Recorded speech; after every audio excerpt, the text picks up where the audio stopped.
Reciba un cordial y respetuoso saludo de mi parte, doctora Ligia López Leiva. Mi nombre es Wilber José Martínez Vázquez y este día presento ante usted lo que es el seminario número 42, en el cual hablaremos acerca de actinomicosis. Soy estudiante del grupo 03 de la Cátedra de Enfermedades Transmisibles 1. Vamos a empezar a hablar acerca de la descripción del agente. Como primer punto tenemos que son bacilos gram positivos con morfología filamentosa, que pueden ser ramificados o presentar formas variables. Microscópicamente se observan como bacilos filamentosos que pueden presentarse en formas cortas o largas. Algunas especies muestran ramificaciones mientras que otras no, por lo que adquieren una apariencia semejante a hongos microscópicos. En la tinción de Gram también pueden observarse como estructuras delgadas con aspecto de cadenas o abalorios. También estas bacterias carecen de cápsula y no producen esporas. Forman parte de la microbiota normal de la cavidad oral, faringe y el tracto gastrointestinal. En el otro punto tenemos que se caracterizan por su crecimiento lento y por formar colonias con aspecto de diente molar. La característica principal de actinomicosis es que su crecimiento es lento en medios de cultivo, por lo que requieren incubaciones prolongadas y condiciones anaerobias para poder aislarse correctamente en el laboratorio debido a que por este crecimiento lento el diagnóstico microbiológico puede retrasarse y en ocasiones las colonias pasan desapercibidas. También algunas especies producen lo que son colonias con una apariencia clásica, conocida como diente molar. Estas colonias se caracterizan porque son rugosas, elevadas y con superficie irregular, semejante a la forma de una muela. Además, en las muestras clínicas pueden observarse gránulos sulfurosos que corresponden a agregados bacterianos rodeados de material inflamatorio. Estos gránulos tienen una coloración amarillenta y son un hallazgo característico de las infecciones por actinomicosis. En el siguiente punto nos dice que algunas especies son aerotolerantes y pueden confundirse con otros bacilos gram positivos. Aunque la mayoría de las especies de actinomicosis son anaerobias, algunas son aerotolerantes. ¿Qué quiere decir esto? Que tienen la capacidad de sobrevivir y multiplicarse en presencia de oxígeno. Esta propiedad puede dificultar su identificación microbiológica, ya que puede confundirse con otros bacilos gram positivos, como por ejemplo el Corynebacterium. Además, las especies de actinomicosis forman colonias pequeñas, como ya lo había mencionado, que son de crecimiento lento, lo que hace que muchas veces se consideren contaminantes o parte de la microbiota normal. Su identificación requiere correlacionar las características microscópicas, el tipo de crecimiento en cultivo y los hallazgos clínicos. Vamos a continuar con lo que es la epidemiología y distribución. La actinomicosis es una infección endógena sin transmisión de persona a persona. Esta es una infección endógena porque las bacterias responsables forman parte de la microbiota normal del cuerpo, especialmente de las mucosas. No hay evidencia de transmisión entre personas ni de otro contagio a través de agua, el suelo u otra fuente externa. La enfermedad aparece cuando estos microorganismos se desplazan hacia los tejidos normalmente estériles. Se origina a partir de la microbiota normal de la cavidad oral cuando se alteran las barreras mucosas por traumatismos o procedimientos dentales quirúrgicos. Ahora bien, las especies de actinomicosis habitan normalmente en la cavidad oral y el tracto gastrointestinal, como ya lo había mencionado. Cuando se altera la barrera mucosa por traumatismos, extracciones dentales o procedimientos incisivos o quirúrgicos, las bacterias pueden invadir tejidos profundos. En estos sitios, las condiciones de baja tensión de oxígeno favorecen su multiplicación y el desarrollo de la infección. También tenemos que puede presentarse en forma cervicofacial, torácica o abdominal. En las mujeres, la infección pélvica se ha relacionado con el uso de dispositivos intrauterinos. La forma cérvico-facial es la presentación más frecuente y suele relacionarse con la mala higiene bucodental o procedimientos dentales. La actinomicosis torácica generalmente ocurre por la aspiración de secreciones hacia los pulmones, mientras que la forma abdominal se asocia a cirugías o traumatismos intestinales. Como lo mencionaba, en las mujeres la infección pélvica puede relacionarse con el uso prolongado de dispositivos intrauterinos. En el apartado de distribución, esta enfermedad es poco frecuente en los seres humanos, que se presenta esporádicamente en todo el mundo. Puede afectar a hombres y mujeres de todas las razas y grupos de edad. Su mayor frecuencia se observa entre los 15 a los 35 años de edad. La proporción entre hombres y mujeres afectados es de 2 a 1 aproximadamente. Y también tenemos que los casos en bovinos, en caballos y otros animales son causados por lo que son otras especies de actinomicosis. Ahora hablaré acerca de lo que es el reservorio. En el primer punto tenemos que el ser humano es el principal reservorio de Lactinomyces y otras especies. Ahora bien, el principal reservorio de las bacterias del género Actinomyces, especialmente Actinomicosis, es el ser humano. Estas bacterias habitan normalmente en distintas partes del cuerpo sin causar enfermedad, por lo que forman parte de la microbiota habitual. En condiciones normales pertenecen como microorganismos comensales, pero cuando se alteran las barreras mucosas pueden comportarse como agentes patógenos y producir actinomicosis. En el siguiente punto tenemos de que forman parte de la microbiota normal, de la cavidad oral, especialmente en la placa dentobacteriana y en las criptas amigdalinas. Las especies de actinomicosis se encuentran principalmente en la cavidad oral como parte de la microbiota normal. Son frecuentes en la placa dentobacteriana y en las criptas amigdalinas, donde se pueden permanecer sin producir síntomas. ¿Qué desencadena esto? Desencadena la mala higiene bucal, las caries dentales o los procedimientos odontológicos que favorecen que estas bacterias penetren a tejidos más profundos y provoquen infección. En el siguiente punto también se han aislado en saliva, en dientes cariados y en la secreción vaginal de las mujeres con los dispositivos intrauterinos.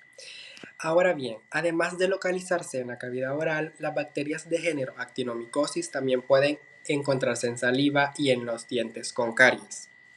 En las mujeres, algunas especies se han aislado en la secreción vaginal, especialmente en aquellas que utilizan estos dispositivos.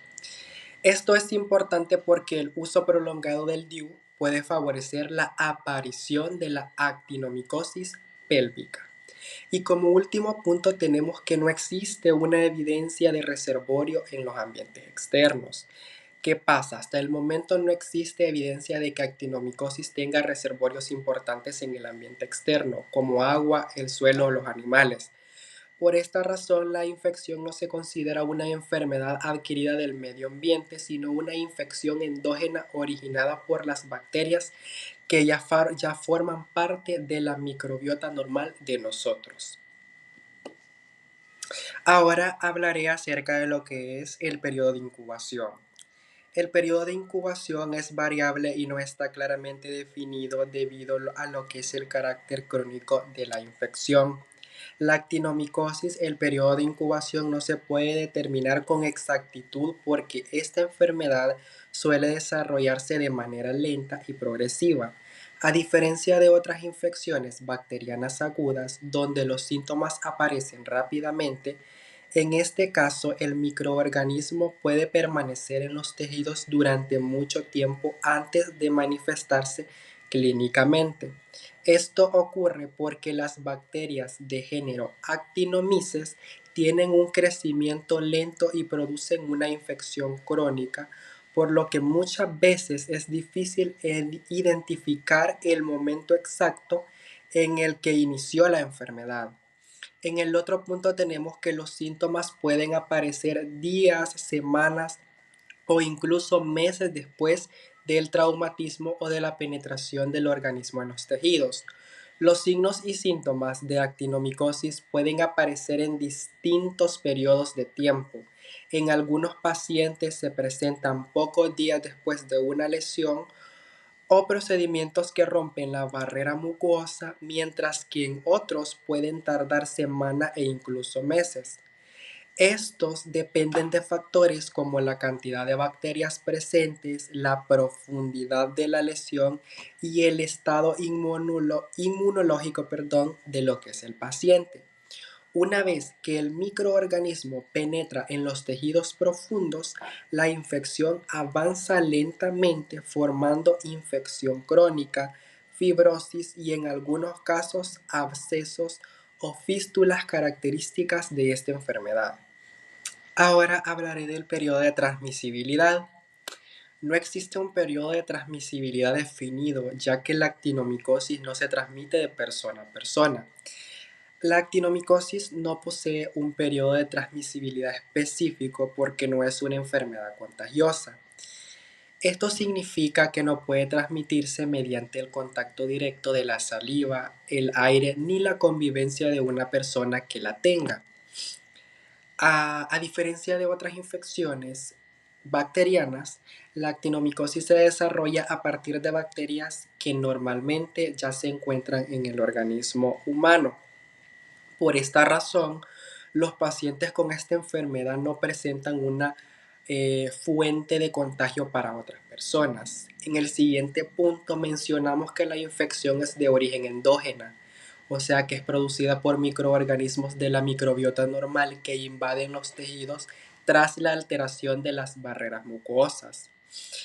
La actinomicosis es una infección de origen endógena, o sea, que se origina a partir de bacterias que forman parte de la microbiota normal, especialmente las de la cavidad oral, el tracto gastrointestinal y el aparato genital femenino. Estas bacterias normalmente viven de manera inofensiva sobre las mucosas. Sin embargo, cuando ocurre una alteración de las barreras mucosas como un traumatismo, cirugías, extracciones dentales o infecciones previas, los microorganismos pueden penetrar hacia tejidos profundos una vez dentro de estos tejidos. Producen una infección crónica caracterizada por lo que es inflamación, fibrosis y formación de abscesos. Esta ha sido mi participación en este seminario. Le deseo un feliz día, doctora, y bendiciones. Muchas gracias. Hola, buenos días, doctora y compañeros. Mi nombre es Diego Alejandro Munguía Larios y hoy hablaremos sobre el mecanismo de transmisión. Bueno, este mecanismo de transmisión trata del agente de antinomosis. Este se va a contagiar, se va a contraer por medio de contacto de persona a persona, por medio vocal, por parte de esta flora. Entonces, esta cavidad vocal lo que va a hacer es que el microorganismo puede ser también inhalado por los pulmones y también puede introducirse lo que sería en los tejidos de la mandíbula si nosotros tuviéramos una lesión. Entonces, esta extracción dental lo que va a hacer es sacar lo que sería la mucosa. ¿Por qué? Porque esta infección es parte abdominal, porque casi siempre se origina en la parte del apéndice veniforme. ¿Por qué? Esta enfermedad clínica es de origen endógeno. Entonces, nos dice que una vez se ha transgredido la barrera de la mucosa de la antinomosis, es resistente, infectando en forma local, propagando lo que sería en zonas contiguas de manera progresiva y lenta y afecta por igual todos los planos ísticos. Entonces, lo que se puede saber es que no se sabe cuándo los pacientes de antimicosis y araxina pasan a formar parte de esta flora, lo que sería en la parte normal de la parte de la boca. Entonces, salvo en casos raros donde hay mordeduras humanas, ¿ok? Que provoquen en nuestra parte cervilocofacial, entonces estos pasan a formar parte de esta flora porque puede haber una contaminación y una infección. Entonces, a veces esto no se relaciona con la exposición específica de una persona infectada, pero es rara vez. Entonces, en el siguiente punto, el sitio más frecuente de infección es en la zona cerviofacial. Hay un porcentaje que es casi el 60% de los casos donde las personas podrían tenerlo. Por lo general, la infección es constitutiva en extracciones de un diente o un traumatismo. Como pueden observar en la imagen, en la parte derecha inferior, es que en la parte cervical se ve ahí como una especie de contaminación y también inflamación. Entonces, esto porque aparecen lesiones en el aparato, también puede aparecer en nuestro aparato digestivo o en los pulmones incluso, después de la ingestión o la aspiración de este microorganismo que vamos a tener en nuestro cuerpo. También esto va a ser a partir lo adquirimos desde su punto de origen, que sería en la parte de la fuente endógena de nuestra boca.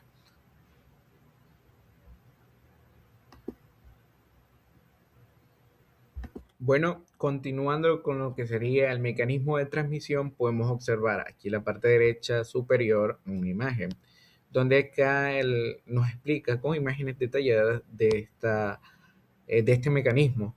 ¿Por qué? Porque la flora bacterial de nuestra boca comienza desde la parte vocal. Entonces, el microorganismo va a ser aspirado y a veces esta va a determinar lo que sería en nuestros tejidos de nuestra mandíbula. Al tener una lesión, como podemos observar ahí en una extracción dental, cómo está irritado uno de nuestros dientes o entonces, estas irritaciones a veces provocan lesiones y estamos expuestos a microorganismos tales así. Entonces, esta va a seguir descendiendo en la parte inferior, en la parte torácica, y va a infectar lo que sería la parte abdominal de nuestro apéndice veniforme. Entonces, el mecanismo de transmisión, como les dije, es de persona a persona. Empieza desde la parte vocal, luego en persona, es inhalada y luego esta puede ser contaminada incluso en las entradas de tejido y en la mandíbula. Pero también pueden haber infecciones también en la parte de los pulmones, como les decía, por alguna lesión. Y esta va a terminar en la parte abdominal.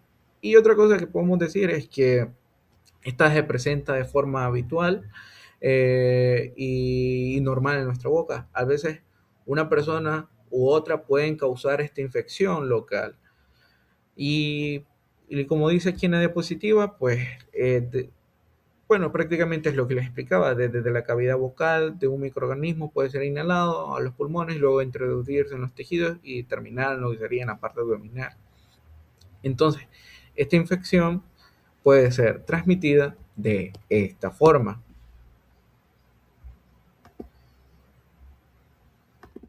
Bueno, continuando con lo que sería el punto 7 de susceptibilidad, que esto va a ser la parte de la calidad de cómo somos o cómo podemos ser propensos a adquirir este microorganismo.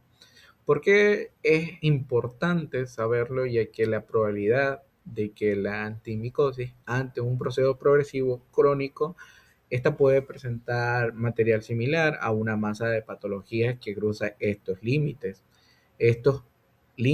ísticos que parecen una fístula. Entonces, podemos observar en la parte de la imagen derecha es la fístula, que esta es de la districción, pues que es una lesión crónica de cervicofacial con masa inflamatoria y una fístula.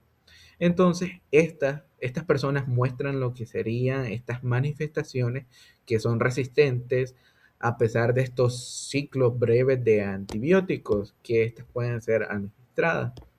Esto no quiere decir que tiene un conjunto de 2 a 3 días tales para estas manifestaciones con estos antibióticos.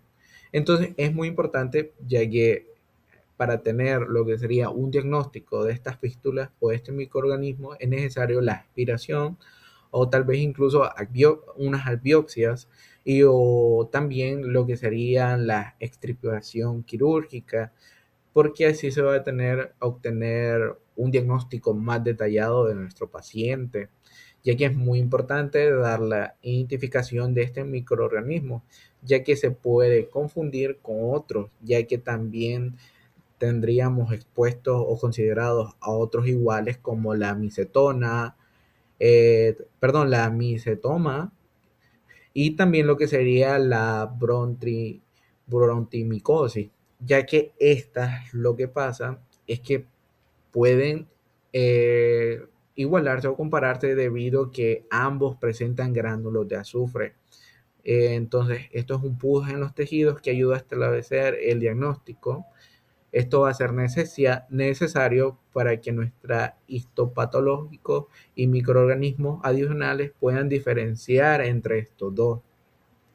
Y también podemos decir que los cultivos se tornan positivos en 5 o 7 días y que a veces es necesario más tiempo, a veces puede tardar hasta 4 semanas porque incluso una sola dosis de antibióticos puede alterar la identificación de nuestro microorganismo en los cultivos. Entonces, por eso se lleva un proceso más tiempo para poderlos identificar. Y podemos decir que la sustentabilidad natural es muy baja, ya que se ha demostrado que esta inmunidad puede ser de esta infección, no puede adquirir esta inmunidad. Entonces, por eso no es muy alta esta infección de nuestro microorganismo. Bueno, continuando con el punto 8 de la patogenia y patología, que en esta parte vamos a ver lo que sería el origen y cómo van estos procesos químicos y físicos y cómo se va desarrollando esta enfermedad. Entonces, la antinomicosis está dada por agentes etiológicos de la flora normal, de la boca y de la crispa de las amígdalas. También a menudo se les puede encontrar en bronquios, tubo digestivo y el aparato genital femenino y que por su ubicación puede causar infecciones en diferentes regiones u órganos en el cuerpo. Tales en esta podemos describir que la región bucocervicofacial, que podemos observar en la imagen izquierda, y luego en la parte torácica, abdominal y pélvica. Más adelante vamos a mostrarles una imagen donde cómo esta afecta exteriormente en la parte torácica y también cómo afecta en la parte del pecho y en los brazos. Entonces, esta enfermedad, pues tenemos aquí en la descripción que es causada por antimicosis, la parte cervical. Entonces esta zona, como la pueden ver, está inflamada y en la otra hay como una necrosis central en la imagen derecha. Y esta también, aparte de lo que les decía, puede afectar a más partes de nuestra región porque también puede afectar hasta músculos esqueléticos de nuestro cuerpo, también puede ser tejidos blandos y parte de nuestro sistema nervioso central, ya que esta fase crítica, pues veremos que al inicio se desarrolla esta enfermedad al momento de la transgresión de nuestra barrera de la mucosa en cualquiera de estas regiones u órganos, esta puede producirse. Después de esto puede haber una infección local. Una vez establecida, la actinomicosis se propaga en todas estas zonas contiguas de manera lenta y esta puede llegar hasta planos hísticos, como les decía. Entonces, al inicio puede surgir una inflamación aguda en el sitio de infección, como lo podíamos ver como podemos ver en la imagen izquierda, una inflamación. Y esto puede ir progresando, pero como les decía, es de una manera lenta. Entonces, estos signos definitorios de la enfermedad son muy característicos, ya que esta fase no es predictible como algo crónico que se está manifestando en estas lesiones, que suele tener un aspecto de hendidura, que en los aspectos de hendidura ya puede verse como más propenso a nuestro paciente, donde hay que tomarle mucho mayor importancia de mi parte. Entonces, estos hendiduras de nuestro tejido cutáneo pues demuestran que hay múltiples y pueden haber accesos en nuestros órganos también. Entonces estos también aparecen en zonas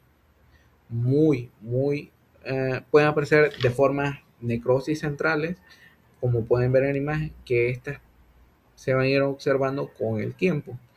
Entonces, estos gránulos de azufre es un signo prácticamente del diagnóstico. Ya teniendo estos gránulos de azufre de esta necrosis, es la forma típica que se ha descrito las paredes. Entonces, estas paredes leñosas, como pueden observar en la imagen que vamos a ver a continuación, vamos a ver esas paredes leñosas. En esta patología podemos ver en esta imagen que les decía que es el signo característico de esta patogenia. Entonces, ¿cómo podemos ver que esta va afectando en lo que sería en la parte del tórax? Entonces, en la parte del tórax, hemotórax también se puede decir, porque es la parte superior. Entonces, como este signo es muy característico de esta necrosis central, estas, estas induraciones que son prácticamente accesos de nuestro cuerpo que han sido provocados por ese microorganismo, estos gránulos van a provocar lo que sería gránulos de azufre, lo que van a ayudar a que estas lesiones se puedan tener una textura más que todo leñosa, ya que como pueden ver ahí son como una manera leñosa como lo describen, y estas fístulas en raros casos puede ser una vía hematogénea, que esta va a afectar, como les decía, prácticamente a varios órganos de nuestro cuerpo. No solamente puede ser la parte superficial, también la parte interior, en la parte fisiológica de nuestro cuerpo, como hígados, pulmones, que estas pueden generar hasta incluso un cáncer disminuido. E incluso esta puede ser relacionada a aquellas mujeres que usan el DIU. ¿Por qué? Porque en casos puede presentar antimicosis en la parte pélvica, en la parte de la mujer, debido a los componentes que esta puede tratar el DIU. Pero a veces puede ser una confusión, porque a veces pueden ser efectos no, no buenos de este anticonceptivo, pero en casos muy importantes podría afectar.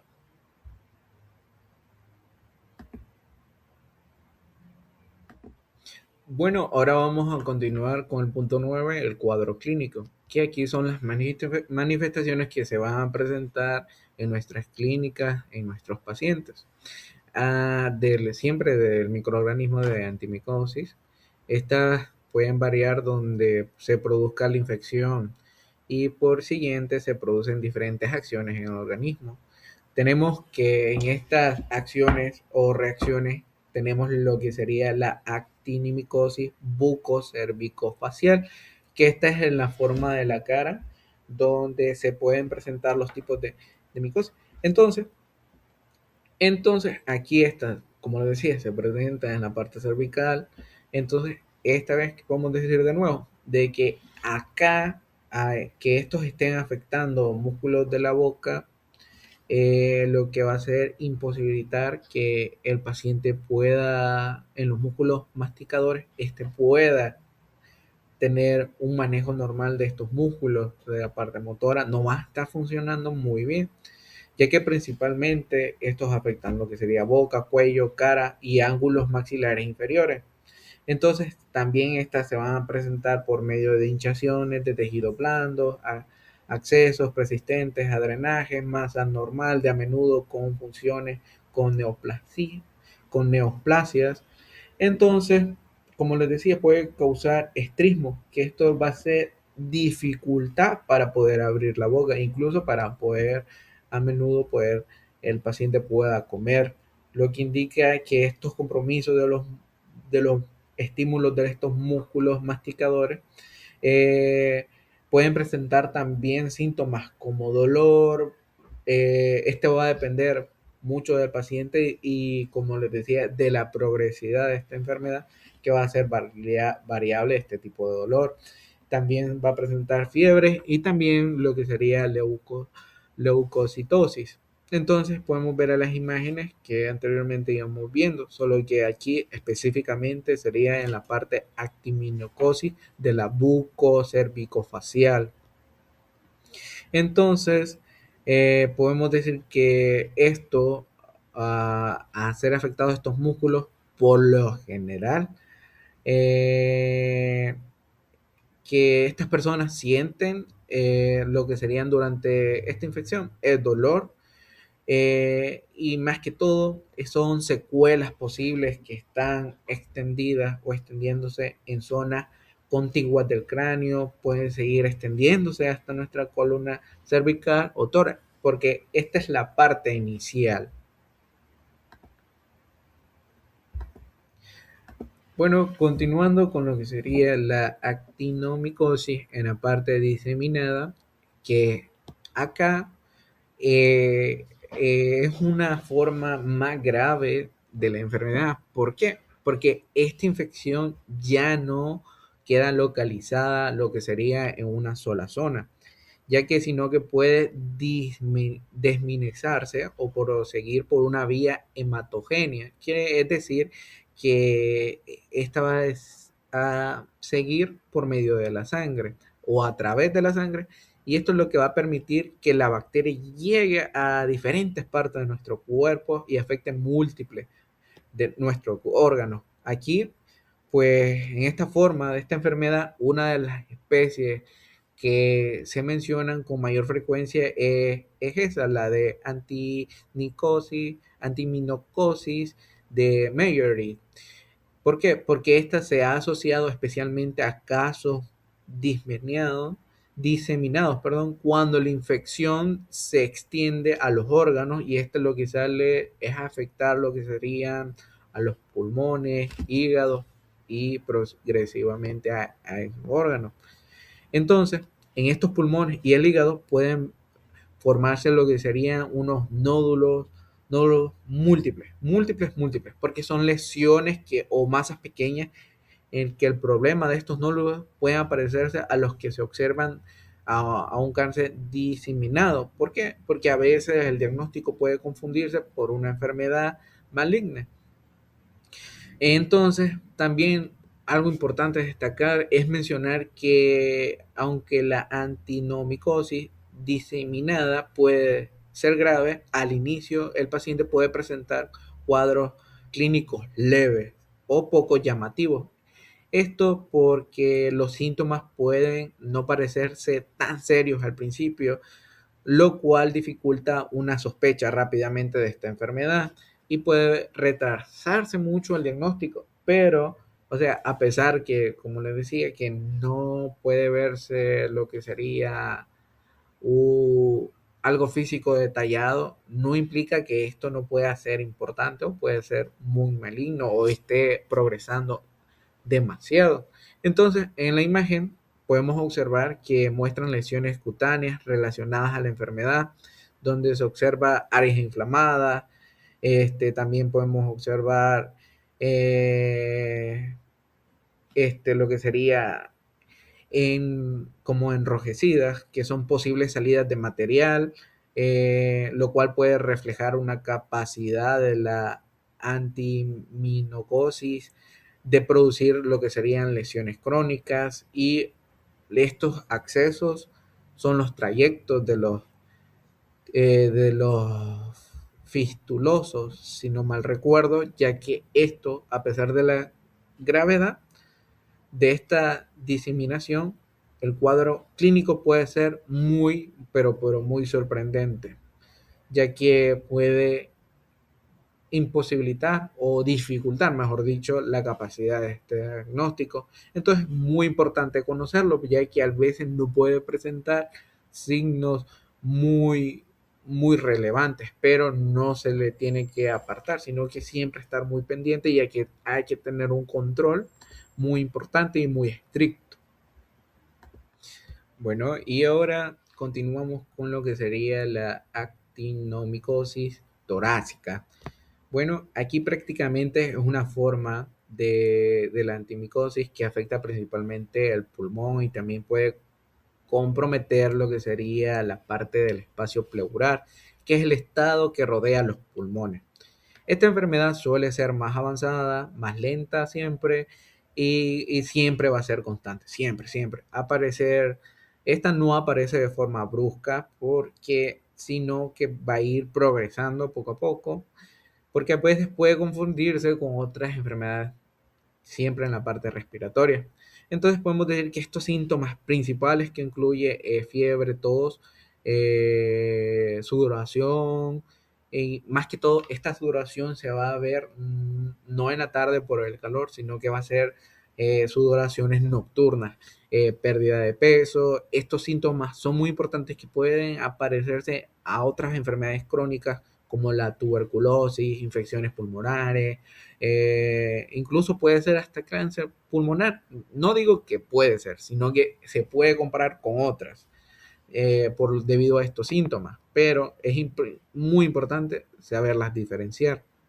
Y a medida que esta infección va avanzando, puede ser, hasta puede producir lo que sería el dolor eh, pleural o pleur, pleurotítico, que esto no solo puede ser un dolor en el pecho, sino que esta va a ir relacionada hasta con las aspiraciones que pueda tener el paciente.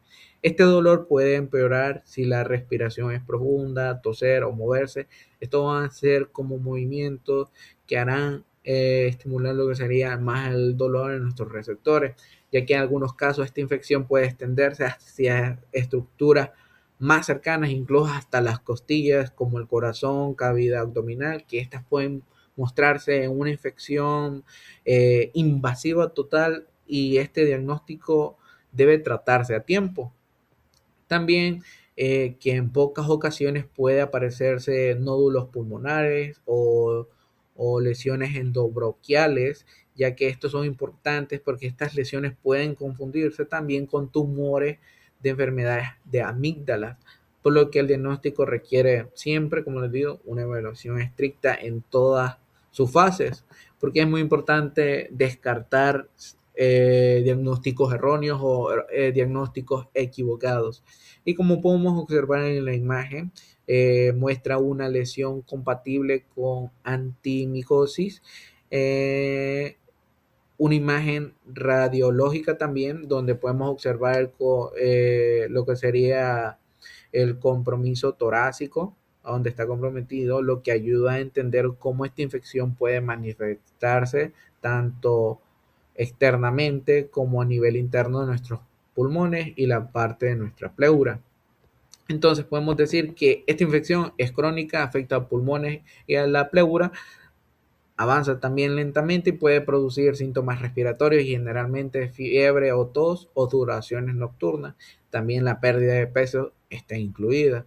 Y esta puede extenderse a estructuras vecinas que estén cerca del microorganismo y de nuestro cuerpo desde el punto de origen. Y que es importante que no se debe confundir porque se puede confundir con otras enfermedades, como les dije, como un cáncer de pulmón. Bueno, y ahora continuemos con la actinomicosis abdominal. Esta es una forma de siempre de actinomicosis que afecta a la región del abdomen. Es importante que suele ser difícil el diagnóstico también, ya que puede avanzar lentamente. Entonces, en general, puede tardar hasta meses, incluso hasta años poderse detectar. Entonces esto ocurre porque sus síntomas no son muy específicos y puede confundirse con otras enfermedades abdominales como infecciones crónicas, tumores, abscesos o enfermedades inflamatorias.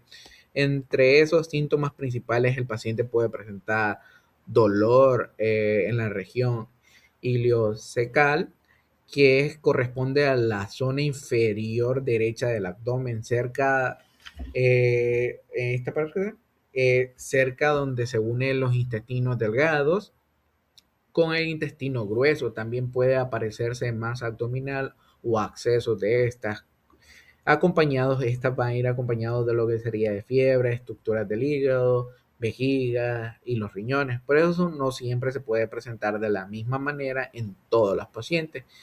Y en la imagen podemos decir, o en las imágenes, estas ayudan a representar este cuadro, ya que una en la imagen radiológica muestra las lesiones internas compatibles con un compromiso abdominal, mientras que la imagen clínica muestra una lesión en la piel que puede relacionarse a trayectos fistulócidos o lo que sería también la salida de este material, algo característico de la actinomicosis esta se vuelve algo crónico. Y podemos decir algo importante a resaltar es que es una infección crónica y que su diagnóstico es difícil de detectarse y puede simular a otras. Bueno, y ahora podemos comenzar lo que sería con la actinomicosis pélvica.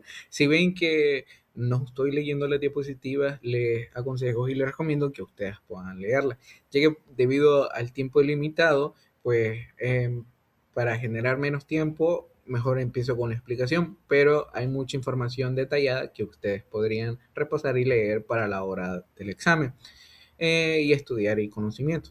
Entonces, con la parte pélvica, esta es una forma siempre de actinomicosis que afecta principalmente esta región y se relaciona sobre todo con el uso prolongado de dispositivos anticonceptivos, pero en este caso lo conocemos como tal como el DIU, aunque el riesgo es bajo porque puede aumentar cuando el DIU se está utilizando durante mucho tiempo. Entonces, es casi poco probable, pero probable. Es importante mencionar que esta enfermedad puede aparecer incluso meses después de haberse retirado este dispositivo y por eso a veces no se sospecha de inmediato.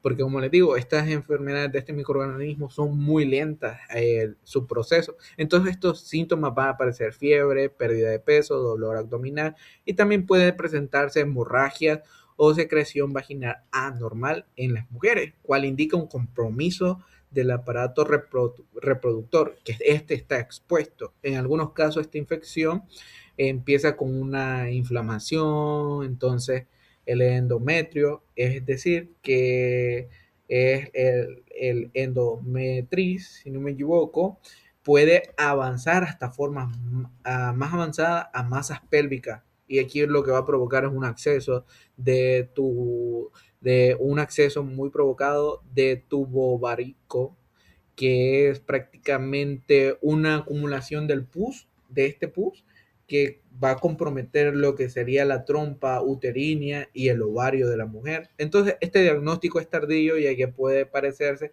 a otras patologías también. Entonces, esta se va a presentar en la parte pélvica, que esto va a significar que los órganos pélvicos se adhieren o se fijan, ya que esta inflamación crónica, esto va a presentar una estimulación de esta enfermedad y va a ser más grave e incluso va a provocar lo que sería como cáncer o cáncer en la matriz. Entonces, estos casos del abdomen pélvico es común que se formen masas aparentes que pueden ser aparentes a tumores. Esto va a dificultar su identificación. Por eso, clínicamente y por las imágenes puede confundirse con neoplasia. Por eso es necesaria una evaluación cuidadosa tomando en cuenta los antecedentes que pueda tener este paciente prolongadamente, ya que como les comentaba lo del DIU, entonces pueden ser puntos referentes que puedan ayudar a diagnosticar, porque a veces, a pesar que el paciente ya se haya retirado ese aparato anticonceptivo, puede provocar aún así esas reacciones y esas enfermedades de microorganismos. Entonces es muy importante que el paciente dé esos detalles y de esos síntomas al estudio, porque esto va a ayudar a un diagnóstico temprano. Y en la imagen, como podemos ver y observar, una tomografía donde se observa el compromiso de la parte pélvica compatible a una lesión inflamatoria o puede ser también un acceso, lo que puede ayudar a entender cómo esta infección puede tomar unas masas y confundirse con estos tumores, como les decía. Entonces, principalmente es un prolongador del DIU. Puede aparecerse incluso después o antes y también después que se haya retirado. Esto va a manifestar también como fiebre, dolor y pérdida de peso. Y también secreciones o sangrado vaginal anormal.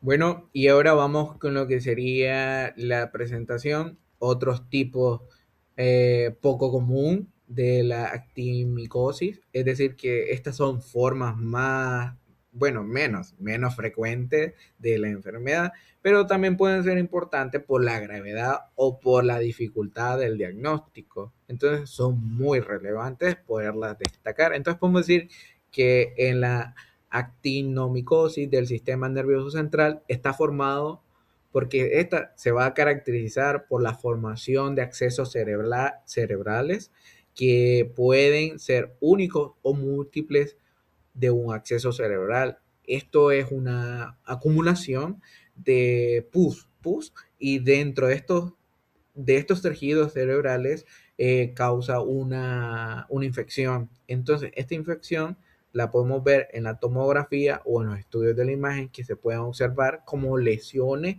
alunares que van a ir prácticamente con realce. Es decir, que estas lesiones es una forma que el anillo capta este anillo, lo que va a hacer es que capta una concentración. Además puede presentarse como una pared gruesa o muy irregular también, lo que va a ayudar a la identificación de estas lesiones que podemos observar ahí, que también pueden confundirse como tumores cerebrales o enfermedades del sistema nervioso.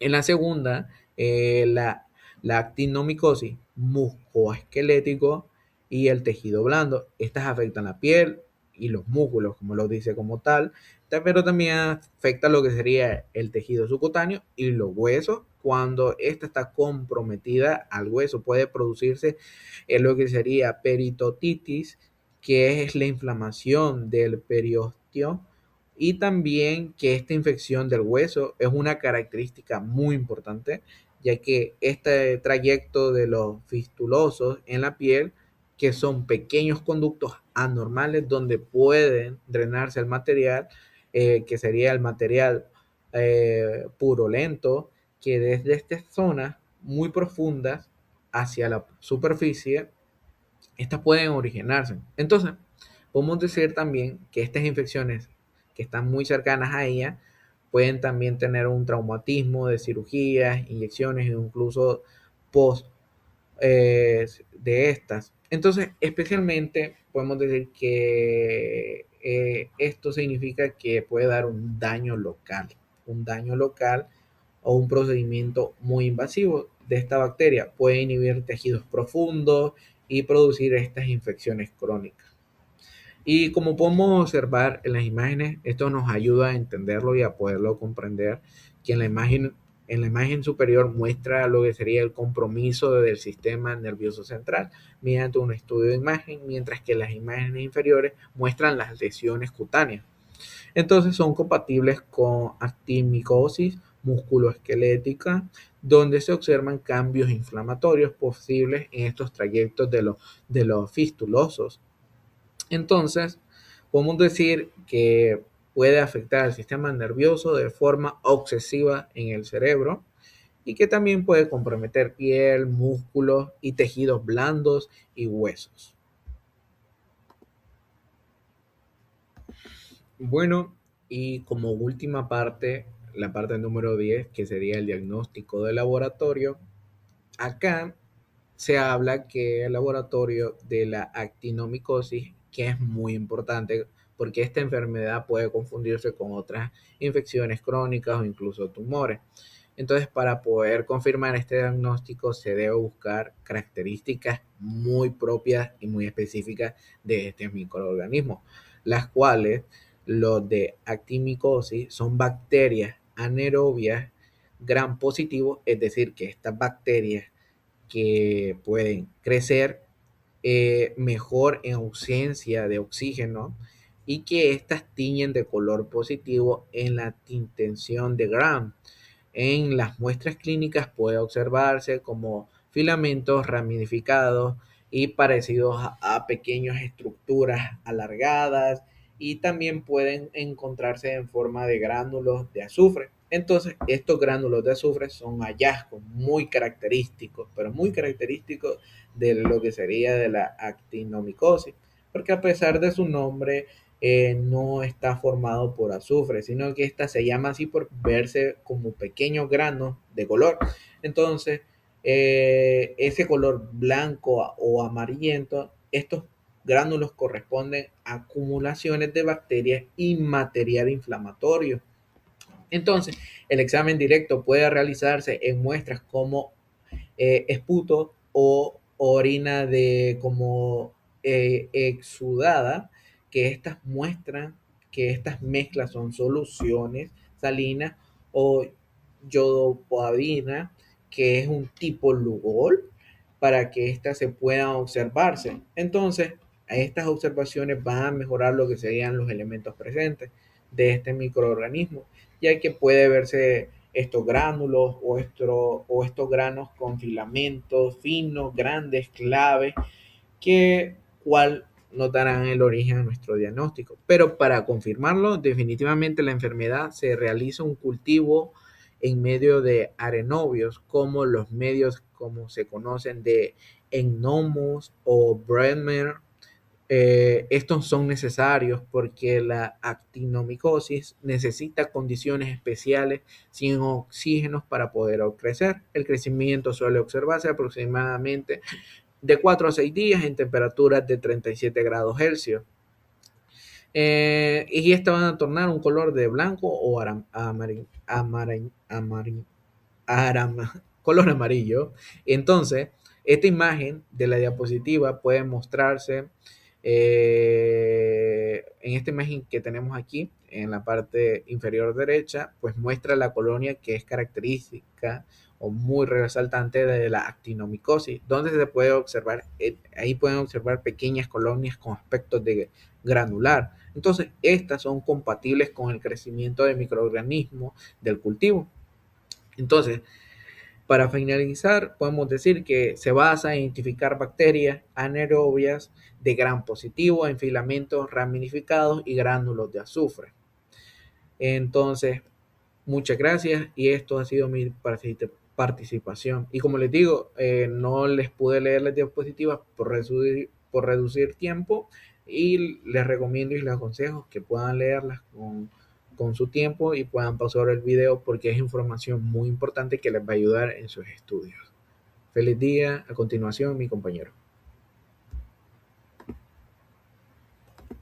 Un saludo cordial para la doctora López. A continuación, mi persona, Alejandro René Mondragón Padilla, va a continuar con el desarrollo de este seminario de antinomicosis.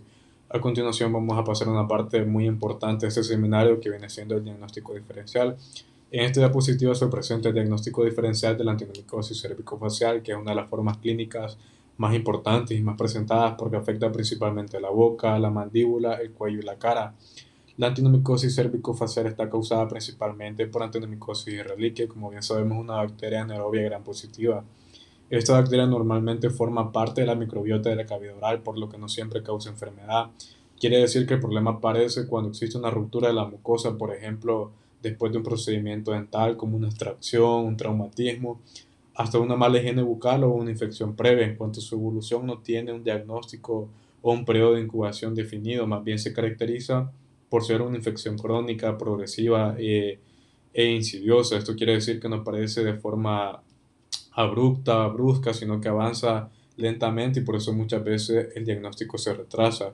Clínicamente puede presentarse como una masa endurada en la cara o el cuello, también como absceso, fístulas y drenaje de material purulento.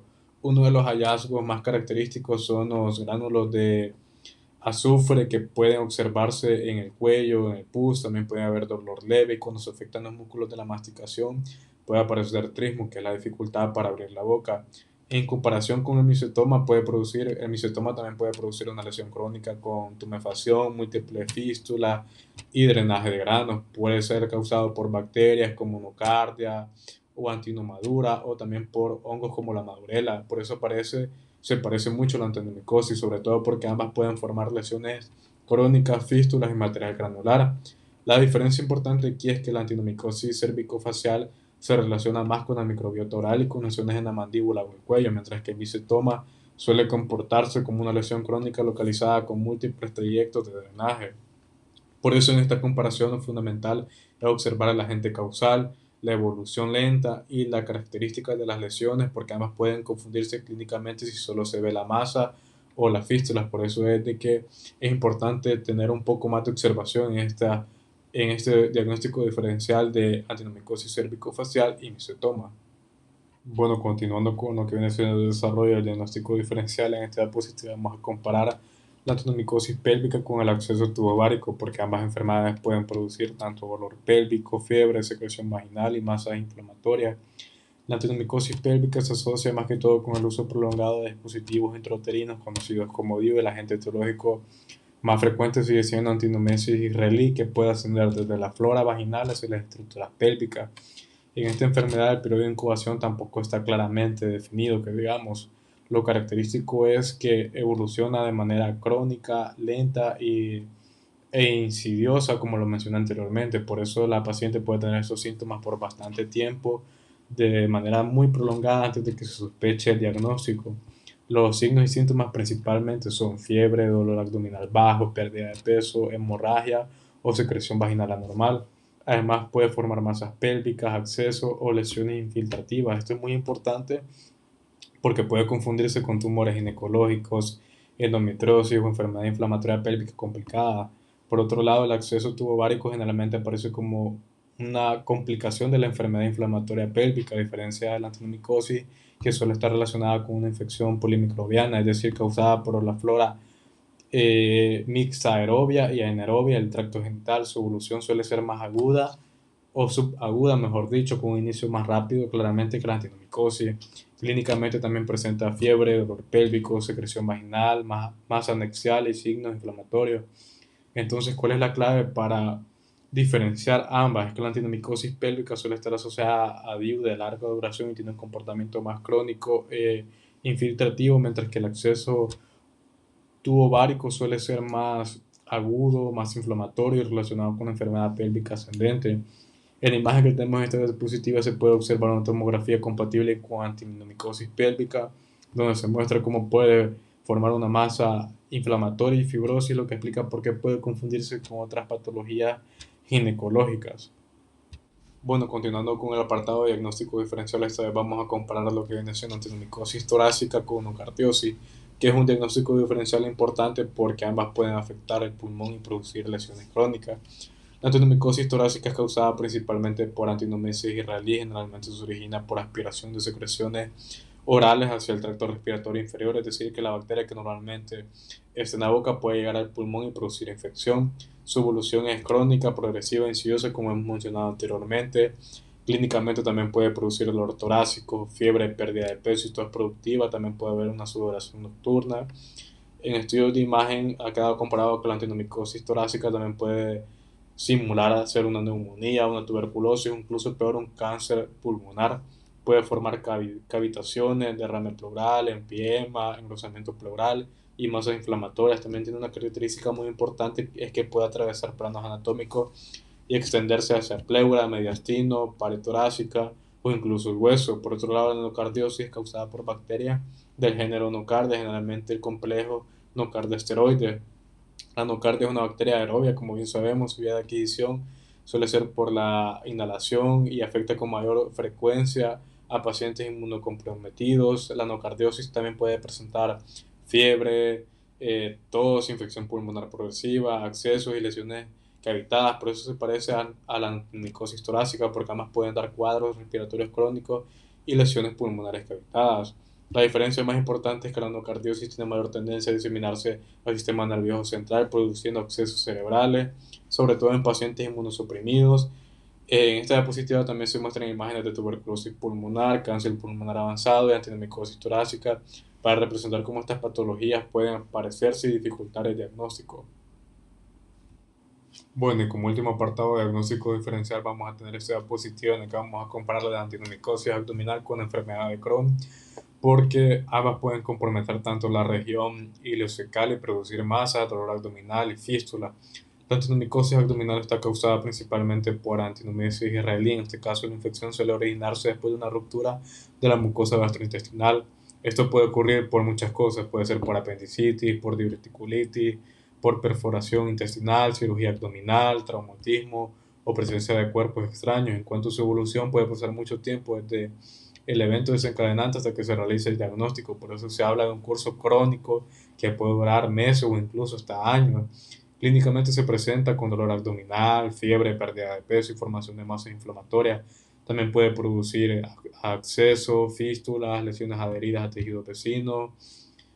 Una zona frecuente de afectación es la región ileocecal. Una dificultad importante también es que estas masas pueden confundirse con tumores abdominales o enfermedades inflamatorias intestinales. La enfermedad de Crohn, por su parte, no es una infección bacteriana como tal, sino que es una enfermedad inflamatoria crónica de origen inmunológico. No tiene un agente etiológico bacteriano específico ni un periodo de incubación definido. Sus signos y síntomas incluyen dolor abdominal, diarrea, fiebre, pérdida de peso, inflamación intestinal, formación de fístula. Esto lo vuelve parecida a la antinomicosis abdominal, especialmente cuando hay un compromiso ileocecal. La diferencia es que la enfermedad de Crohn es una enfermedad inflamatoria intestinal crónica, mientras que la antinomicosis es una infección bacteriana anaerobia que se produce después de una ruptura de la barrera mucosa. En estas imágenes de esta diapositiva también vamos a poder observar un acceso hepático, una lesión compatible con la enfermedad de Crohn, mostrando cómo estas patologías abdominales pueden simular masas o lesiones provocadas por antinomicosis. Ahora en este apartado número 12 vamos a hablar sobre el tratamiento para la antinomicosis. Aquí vamos a hablar sobre la penicilina G. Esta penicilina G es el tratamiento de elección para la antinomicosis. Esta requiere tratamiento prolongado con dosis altas de antibióticos porque forma masas de pared gruesa, fibrosis, abscesos y gránulos de azufre. Todo esto puede dificultar que el antibiótico penetre adecuadamente en la lesión. La penicilina G de la que estamos hablando pertenece al grupo de antibióticos betalactámicos. Su mecanismo de acción consiste en inhibir la síntesis del peptidoglucano de la pared celular bacteriana al impedir que la bacteria forme correctamente su pared, pierde estabilidad y muere. En antinomicosis, la penicilina G se va a administrar en dosis altas de 10 a 20 millones de unidades por vía parenteral durante 4 o 6 semanas. Después se continúa con penicilina vía oral, 500 miligramos durante 6 horas. La razón de usar primero la vía parenteral es lograr concentraciones adecuadas en infección crónica y profunda, luego se continúa por vía oral para complementar el tratamiento y evitar recaídas. En algunos casos, además del antibiótico, también va a ser necesaria cirugía, sobre todo si hay accesos grandes, fístulas persistentes o masas que requieren de drenaje o resección. Sobre el embarazo, la penicilina se considera segura si existe una indicación precisa en lactancia excreta, en leche materna, por lo que se usa con precaución. Los efectos adversos más importantes suelen ser las reacciones alérgicas, aunque son raras. Puede incluir urticaria, angioedema o incluso un choque anafiláctico. En pacientes con insuficiencia renal, dosis altas pueden causar convulsiones. Por eso es que, aunque el tratamiento es ideal, siempre debe vigilarse la respuesta clínica y la tolerancia del paciente. Por eso es muy importante mantener los ojos abiertos con el tratamiento de la penicilina.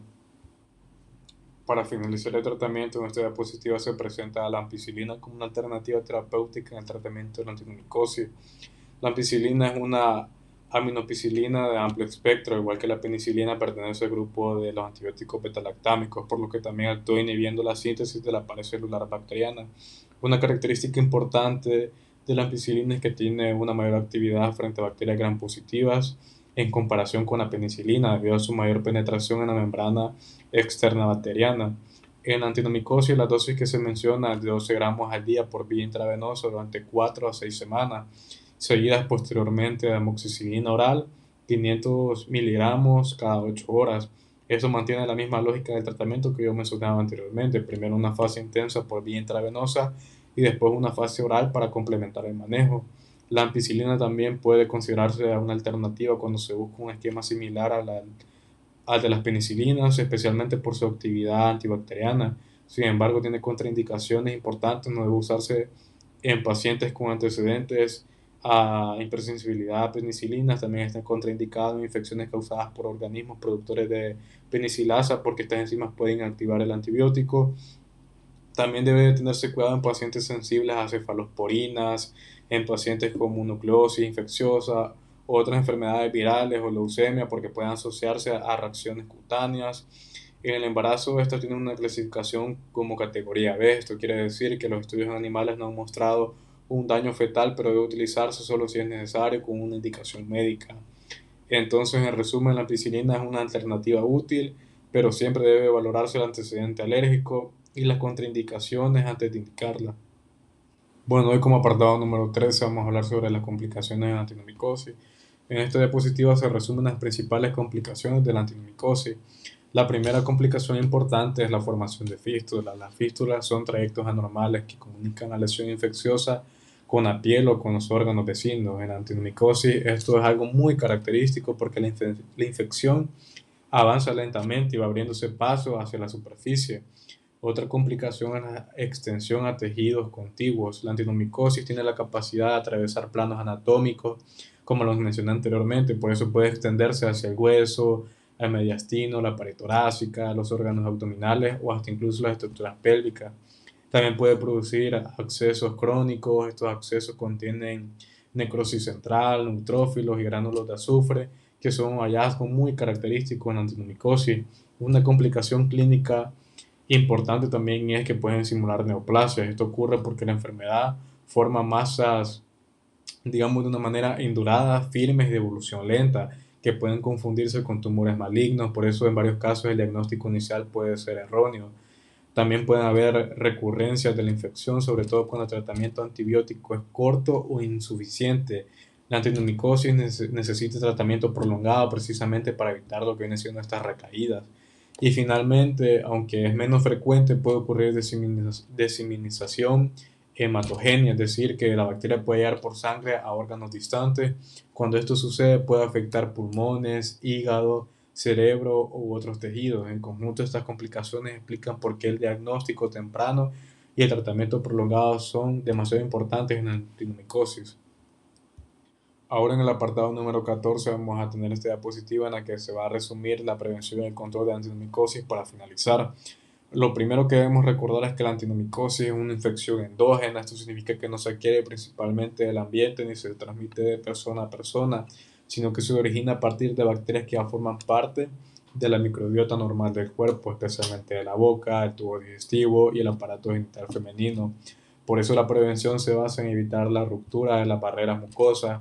Cuando una mucosa se rompe, antinomicosis puede pasar de su sitio habitual hacia tejidos profundos y producir la infección. Una medida importante es la higiene bucal adecuada, porque muchas infecciones cervicofaciales se relacionan con la mala higiene dental, caries, extracciones o procedimientos dentales mal hechos. También es importante tratar oportunamente las infecciones en cavidad oral y gastrointestinal. Esto para reducir lo que viene siendo el riesgo de invasión a tejidos profundos.